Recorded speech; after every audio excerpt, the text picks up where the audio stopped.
इस मिट्टी मैनू मूँह दिता, इस आलने मैं चुंझ खोली है। मैं एक पंजाब दा पुत्तर हाँ, पंजाबी मेरी बोली है। ला डीकां इत्थे अकलां ने, इल्मां दे समंदर पीते ने। ए बुल्ले शाह दी धरती है, इस बाहू पैदा कीते ने।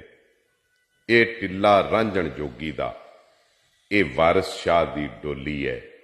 मैं एक पंजाब दा पुत्तर हाँ, पंजाबी मेरी बोली है। कुछ बोलण ते जे आ जावां, इजहारां दे राह फेरां मैं। सुरकावां सीना सिपियां दा, हरफां दे मोती केरां मैं।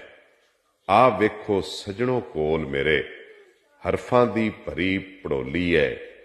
मैं एक पंजाब दा पुत्तर हाँ, पंजाबी मेरी बोली है। जिवें कि तुसीं सारे जाणदे हो कि पंजाब समैत पूरी दुनिया दे विच अज पंजाब रैतन दिहाड़ पूरे जोश जज्बे दे नाल मनाया जा रहा है।